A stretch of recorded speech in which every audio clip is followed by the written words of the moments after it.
Everyone. Good morning. Hi, everyone. Welcome to a special edition of Real Talk about Real Estate. My name is Michelle, and I'm the marketing lead for the ABR designation. Today, I'm excited to be joined by Lynn Madison of Madison Seminars and a Reback Hall of Fame inductee. Hopefully, you were all able to watch the June Talk about Real Estate with Lynn about helping buyers win in multiple offer scenarios. We had so much fun last month that Lynn and I thought we needed a part two. As a reminder, we are live, so if you have any comments or questions, feel free to let us know, and we'll do our best to answer them. Let's start with some of the frequently asked questions about the appraisal process. Lynn, could you cover what some of those are? I'd be happy to. Thank you. And thank you for having me back, Michelle. We did have a good time last month when we were talking about making the offers better. One of the things that I just, a piece of reference material for everyone is the National Association of Realtors does have a brochure on this very topic, and it might help both you and your clients. And the basic concepts and those most frequently asked questions are on there. One of them being, who is the appraiser's client? The appraiser's client is not the buyer, it is the lender. I'm going to get in more into all of this as we go through this morning, but it is not the buyer. And who orders the appraisal? Again, it's the lender. It's the lender that controls all of that. However, will the buyer get a copy of the appraisal? The answer is yes. The Equal Credit Opportunity Act requires that the buyer get a copy of it. So the buyer's paying for the appraisal in his application fee, but it's not his to order. It's not his to control. And that will be coming up very shortly. It's not his to control. And the appraisal actually belongs to the lender. And then it gets into something we are going to cover in this session. Even though it's not a buyer's agent's side of it, it's important for us to understand what happens on the listing side, because most of us are listing agents as well as buyer agents, so it'll help with that as well, is what information should the agent provide to the appraiser? And that's one of our topics of this session, because it's an important element of the whole appraisal issue. We're having problems with some of the appraisals. What we talked about last month in how to make the offers better in a multiple offer situation, we talked about escalation, we talked about bidding wars, we talked about all of that, pushing the prices up. And then when the appraisers come in, there's no way that they're finding the same value that our buyers and sellers seem to find. So there are steps we can take to help that out by meeting the appraiser and having an appraisal package handy. And this covers what should be in that appraisal package. So to that end, it answers the age-old question of whether or not we as agents can talk to the appraiser. Yes, we can. And is there anything that can be done if we think that it is inaccurate? In other words, it doesn't appraise for our sales price. What do we do now? And all of that is outlined in here, certainly not in depth, but at least enough to be able to have a conversation with your clients about the appraisal process. And then last but not least, it talks about, does the type of financing affect the process? And the answer is it does. The type of financing does affect the process. And that's another thing that we need to be aware of. Great. Yeah. Do you mind elaborating on that a little bit, please? Yeah, no, I'd be happy to. And I wanted to just, and again, we're trying to get all of this done in a very finite amount of time, and we'll do the best we can. I'm not going to go through all of the biggest issue is FHA. There is a big difference between what FHA looks at when an appraisal is done and VA too, but VA is not even as nitpicky, I guess I'd use that term, as FHA is. And although a lot of this is the listing agent's responsibility to prepare their seller for this, I think that we have a responsibility as a buyer agent as well. If I have a conventional appraisal, for example, primarily only looks at the value of the property. They're not there to look at the health and safety issues of the property or nitpick whether or not the dishwasher is working. They don't do that. Now, if there's a major problem with the property, it'll get noticed and mentioned and have to be repaired, but certainly not all of the things that FHA comes up with. So conventional loans are approved solely on the value of the property. Whereas with FHA, the appraiser has two objectives now. One is to determine the current market value. We know that. But the second is that it has to meet HUD's minimum standards for health and safety. It has to meet those minimum standards. And it's important that we know what those minimum standards are and what that appraisal process is all about. Because there may be times when we're showing properties to our buyers who are going to go FHA because that's their only alternative. They don't have the down payment. We don't need to go into all of that, but they're going to use FHA. That maybe the properties we're looking at, we need to get ourselves and our buyers to look at them through an FHA appraiser's eyes. Because if there's two properties they're interested in, they might be better off going with one that doesn't have issues rather than the one that does. Because when the appraiser finds the issues, and they will, then we got to go back and have the seller fix them prior to the closing.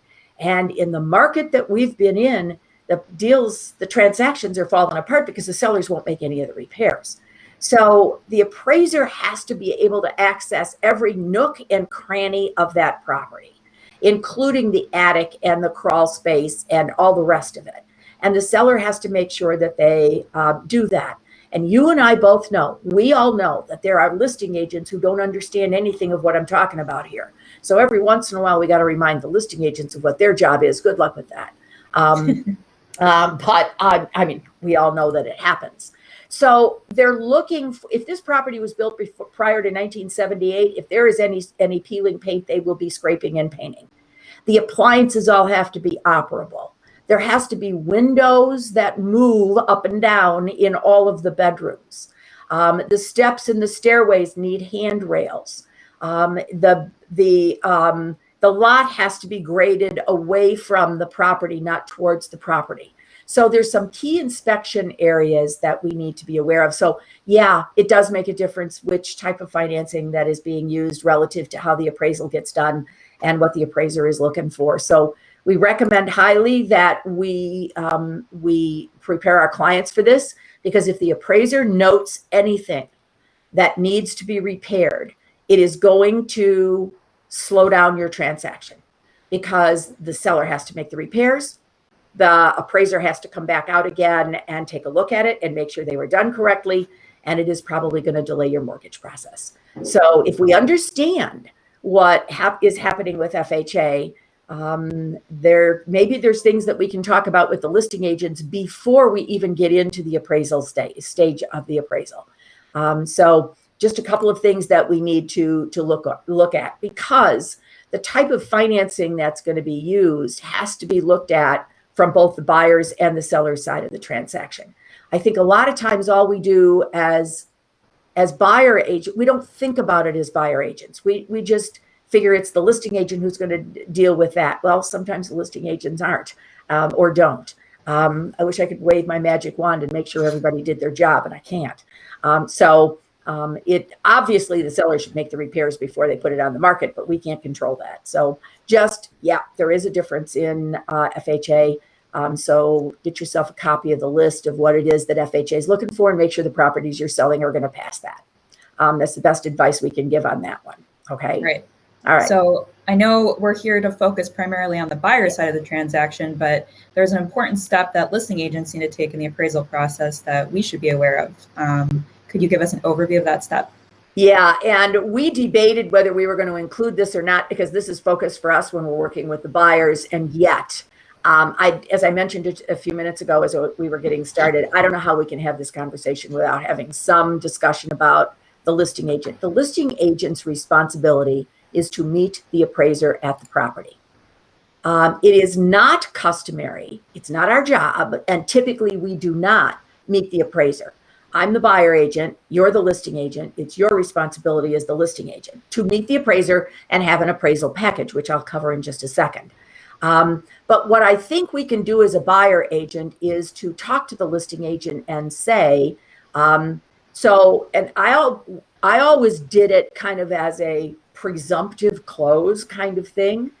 So I know you're going to be meeting the appraiser. Is there anything I can do to help you with the appraisal package? When you look at what goes in the appraisal package, there isn't much I can do as a buyer agent, but at least to offer to do it. And when the listing agent says, I don't meet the appraiser, I don't know what an appraisal package is or whatever, then I always offered to meet the appraiser in place of the listing agent. I very seldom had anyone say I could. So don't be surprised when they say no. I wouldn't let you either if I was the listing agent. So because they feel that you might try to influence the appraiser to have it not appraise, which, yeah, that could happen. But why would you do that in this market, especially if your buyer's using a gap appraisal clause where he's willing to pay the difference between the appraised value and the purchase price? We don't want it to not appraise. So they may not understand the need for it. So let's just look at it from when we're the listing agents, because it can make such a huge difference. So the appraisal package, if you have a floor plan, a copy of the survey, bring it with, make a copy of it and have it in the package for the appraiser. We need a copy of the sales contract. The appraiser is supposed to be looking at the sales contract to see if there's any seller concessions, if it's overloaded with personal property, because that can affect the appraisal. So you want a copy of the contract should be there. You want to give the appraiser, especially if he or she is not from your marketplace, you want to give them the boundaries of your neighborhood. Because you and I all know we're supposed to be pulling comps from the neighborhood or the subdivision or whatever. And a lot of times what we see is the appraisers go too far out of the area. They may still be in that 1 mile radius thing, but they're in a totally different subdivision.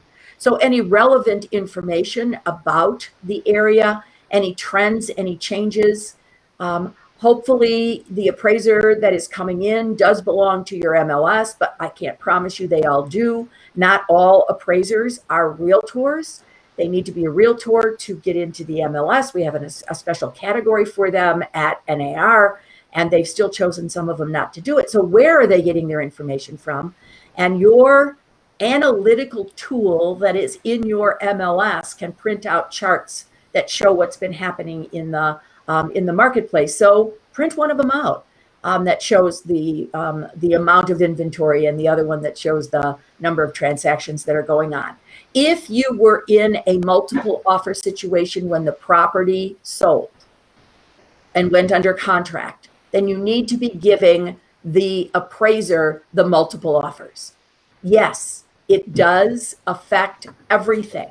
So you can and you should give the appraisers a copy. And don't worry about the fact that the other offers were lower than this one. That's not the point. The point is to show the demand for the property. So yes, give them copies of it. If you want to redact the buyer's names off of there, that's probably a good idea, but absolutely give them copies of the contract. And do you see why this is almost impossible for us as buyer agents to do? And all we can do sometimes is say a couple of prayers and hope to goodness gracious sakes alive that the listing agent is doing their job.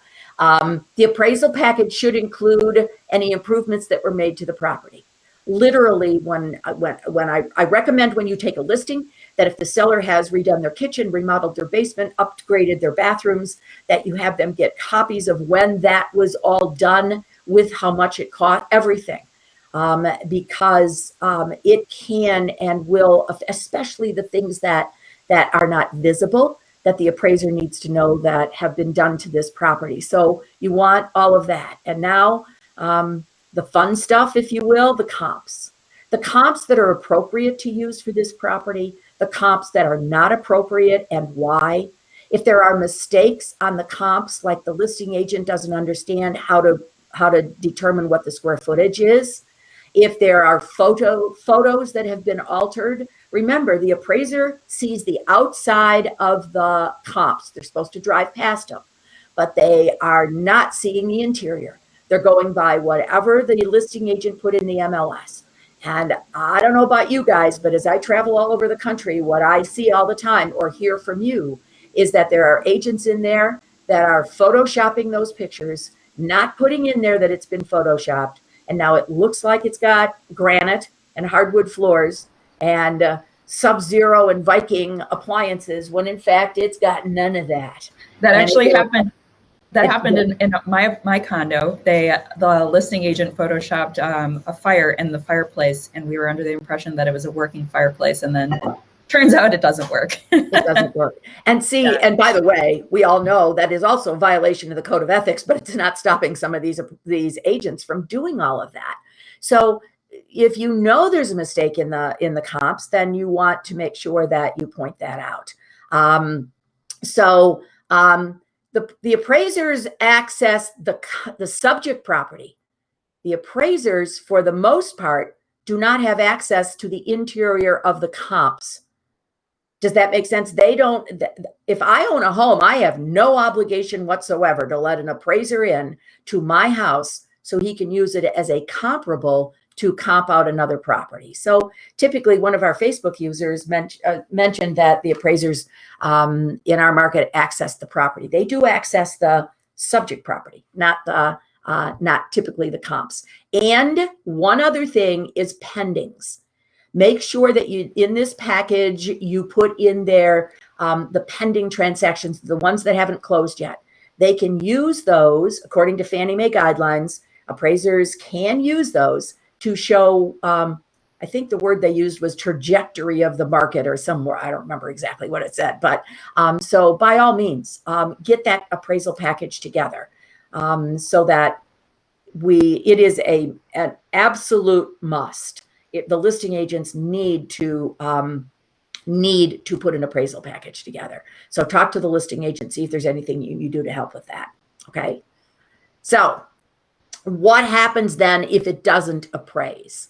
Fannie Mae, and since the majority of Fannie and Freddie, big sister Fannie and little brother Freddie, both use the same process here. It is the lender that has to initiate the discussion.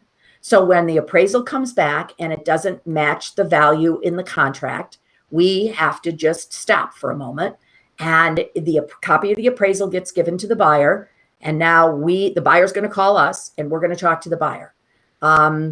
It must, if we're going to appeal the appraisal, it has to be done on material reasons, not just because we're kicking our feet and stomping our feet and all the rest of it going, oh my God, you didn't appraise my listing. That's not going to work. And we must get the buyer's permission to do this, because what the buyer may want to do first is try to get the seller to reduce the price to the appraised value. We all know that may be what they want to do. It depends on how we wrote the contract. So, but it is the lender who initiates this discussion. So we go over the appraisal, we go over it with the buyer, and this is where we, as the buyer agent, the listing agent and the buyer agent are going to have to work together. It's the buyer agent who sees the appraisal. The listing agent doesn't get a copy of it. It's given to the buyer. The buyer and the buyer agent are going through the appraisal. We can't start fighting it without the buyer's consent. Once we decide to move forward, what are we looking for? We need to look for mistakes on the appraiser. Appraisers are not infallible. They can make mistakes, but so can we. Like maybe we oversold the house, but that's another topic for a different time, because there's not much we can do about that. Sometimes it's not going to appraise. And by the way, and we talked about this in last month's session, we need to prepare our buyers for this whole process way back when we first started working with them. When we started negotiating a contract that was pushing $20,000, $30,000, $40,000, $50,000 higher than the fair market value our CMA showed for our buyer. Ladies and gentlemen, we should have been preparing the buyer for what are we going to do if it doesn't appraise from the very beginning. Likewise, on the listing side, the listing agent should have been doing the same thing. So we need to look for mistakes. Did the appraiser pull comps from the wrong neighborhood? Is there a square footage error somehow or another? Were there improvements in the subject property that were not adjusted for? Is the bed or the bathroom count inaccurate? Is the basement finished and it's not noted, and there was no adjustment made for the basement? So are there some inaccurate adjustments? Watch for this, because I'm in Northern Illinois, And typically in Northern Illinois, we don't get a lot of value for an in-ground pool. As a matter of fact, I don't care if it cost you $80,000 to put it in, you're lucky you get $5,000 for it. That was then, and you know what's happening today? The buyers are fighting over upscale properties with in-ground pools because the buyers, because of COVID and other reasons, they're moving to they're moving into the suburbs in many cases from the city. Right. Because they want the space. They want to be able to work from home because a lot of them are not going back to the office 5 days a week. It's all changing. They want the pool. And we've got appraisers who are not giving enough for the pools when the pool was the reason the buyers paid extra for the house. So you're going to have to show the appraiser how the market is reacting to the supply and demand. And we don't have that many in-ground pools as compared to some of you who have an in-ground pool every time you turn a corner. We do not. So those are the kinds of things that we need to point out. If there were a wrong comp choice, all the rest of it, the comps are a real big issue here, guys. And if schools are a driving force in your marketplace, when you're putting together, and you need to do all of this, the lender can't. And I've had agents go, yeah, but it's not my job. It's the lender's job. How in the world is the lender supposed to do this? The lender's not the one who has access to the MLS. They're not the ones who who know the market. That's our job. And so we need to look at this and say, wait a minute, you used the appraiser used comps from Washington School. This house, the kids go to Adams School. And the houses that go to Adams School sell for $200 a square foot. And the houses that go to Washington only sell for $150 a square foot. Obviously, there is a difference in the desire to have my kids in one school or the other. That's an economic factor that needs to be calculated here. So look for that. Because if they pulled comps from the wrong school, than from the school that a different school other than the one that this house goes to, it could really throw things off for you. So go ahead. I'm sorry, Michelle. No, that's okay. It's hard to stop me because I always run out of time. No, you're fine. I was just going to ask, and I see this is your next slide, but I was curious about waiving the appraisal. So could you tell us a little bit more about that and why that is or is not a good idea? It's a really bad idea. Okay, so starting with it's a really bad idea to waive the appraisal. Keep in mind, the buyer can't waive the appraisal. It's not his appraisal to waive. When we hear the phrase an appraisal waiver, what the buyer is really saying is, I'm going to buy it no matter what. I'm personally waiving the requirement to have an appraisal. So when your buyer says, I'm going to waive the appraisal, he better have the cash to pay the difference between the appraised value and the purchase price, because that's what he just said. If that's what he wants to do, I'm going to give you a better suggestion in a moment. But if that's what he wants to do, that's fine. But here's the other thing, and I don't want to belabor this. I just want to mention it. Fannie Mae has an appraisal waiver. They have had it since 2018. This is not something that the buyer can necessarily ask for, but it is something that the lender and Fannie Mae can suggest to the buyer. If there are enough, an appraisal is still being done, ladies and gentlemen. There have to be enough Fannie Mae appraisals in Fannie Mae's database. And if there are, then Fannie Mae will say, we can do this without an appraisal. They're still doing the direct underwriting appraisal on the online one through Fannie Mae. But so we hear this appraisal waiver, but it's not the buyer waiving the appraisal. It's the lender. Well, the buyer has to agree, but it's the lender and Fannie Mae saying, we don't have to have an appraiser go look at this property. We have enough data to be able to do it ourselves. So I believe that that's one of the problems is people are hearing this appraisal waiver. We all wish that Fannie Mae had called it live appraisal waiver or appraiser waiver or something that didn't sound like we were totally waiving the appraisal. But who are we to tell Fannie Mae what to do? So we're stuck with whatever they have. So if the buyer waives their appraisal, they're basically saying they're going to buy the house no matter what the appraised value is. There's still going to be an appraisal done, and they might be better off with what we call the appraisal gap contingency. So I just want to this is a much better way to go than just waiving the appraisal. If the buyer were to write into the contract, now I'm going to go with a blanket statement that says, in every state, we're not supposed to be editorializing and writing things into our contracts. I'm going to go with that. If you happen to be in a state that allows an agent to do it, Godspeed, because the rest of us cannot. So the buyer can write anything they want to into the contract.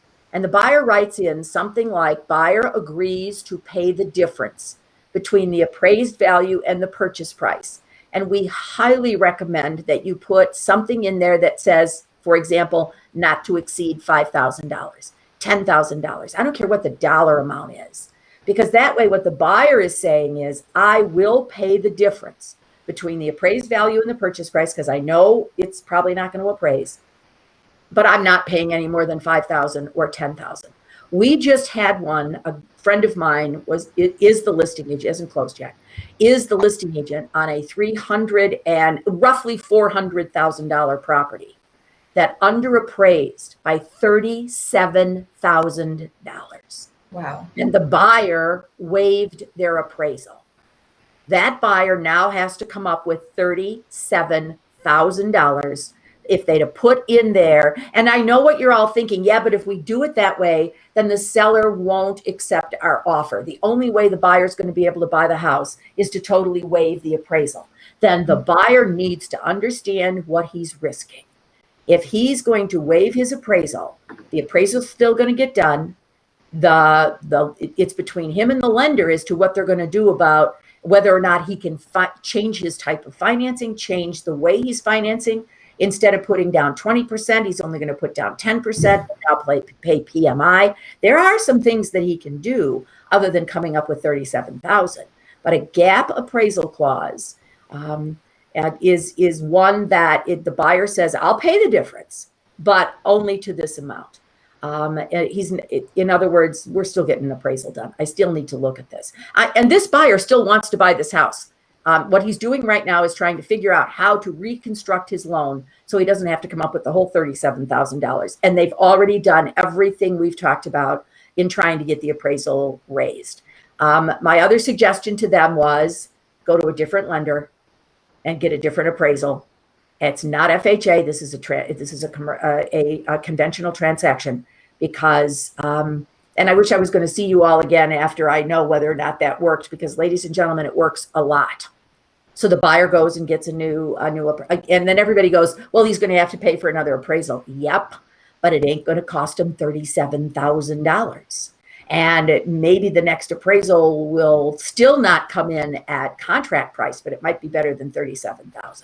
So I don't know what that buyer's going to choose to do. So we need to manage the expectations. And I've been talking about managing expectations. We did it last month. We talked about it here.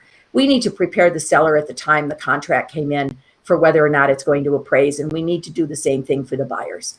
We need to do a CMA for our buyer before they put an offer in on the property, because Mr. and Mrs. Buyer, the CMA is showing us that the market is indicating the value of this home is $370,000 to $390,000. It's listed at $400,000 and you're going to pay $420,000 for it. It's probably not going to appraise, because what makes you think it will? If I'm the listing agent, when I listed that property at $400,000, I did a CMA for my seller and it said $370,000 to $390,000. So I put it on at $400,000, trying to take advantage of the seller's market. Sells for $420,000, and now I get mad at the appraiser when it doesn't appraise. Well, what did I think was going to happen? Right. The same comps are being used. It's only 3 weeks later. I might have one comp that's different, that's closed since then, but for the most part, it's still not going to appraise. So can they make up the difference? Can the buyer, and can they mortgage a higher amount? Because maybe they can put down less and mortgage more. I don't know, but you got to prepare your buyers for what's going to happen if it doesn't appraise. And now I just want to, the phrase CYA, the way I use it, means cover your agency. You're the agent of this buyer. When you do a CMA for the buyer, I want you to, and it shows $370,000 to $390,000, and they're jumping up and down ready to sign a contract at $420,000. Please have your buyers sign off on the CMA. literally sign something, whether you send them an email, your company has a process for this, whatever, that you, and it's not enough to just give it to them. You need to say, Mr. and Mrs. Buyer, understand the market is indicating the value to be 370 to 390.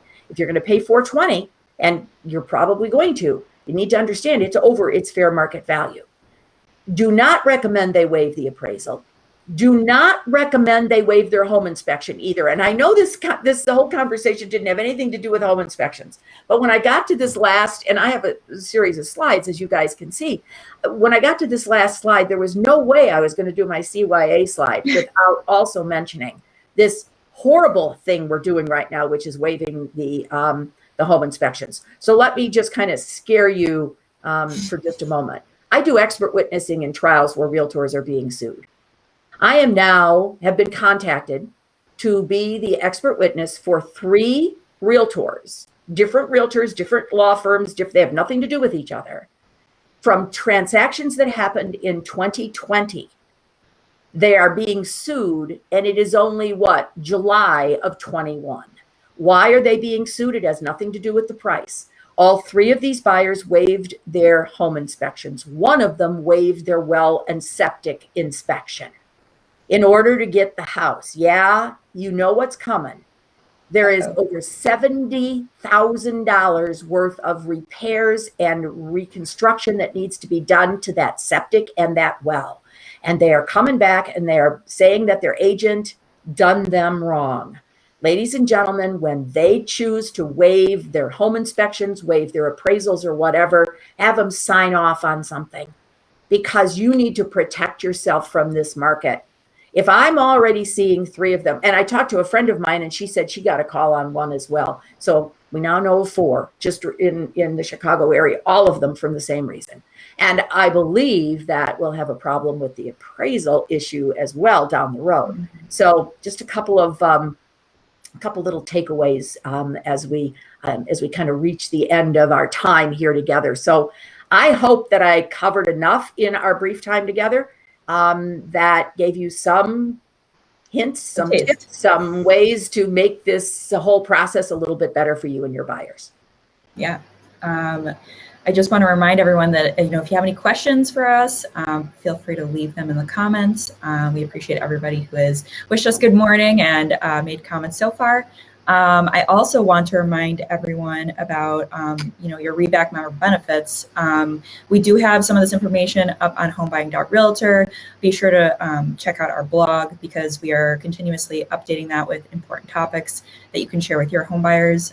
Because as you know, the duty as a buyer's agent is to keep your clients informed on everything, on the status of the market and on the different types of appraisals.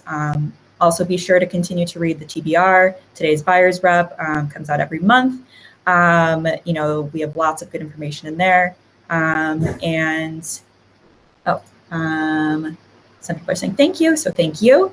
And I want to say thank you so much, Lynn, and everyone who joined us today. I hope you learned a ton about appraisals in today's market. Be sure to join us next month for the August Real Talk About Real Estate. That's on August 18th, and Tamara Saminsky will tell us how to set the stage for buyer clients. So thank you so much. See you all soon. Bye, everybody.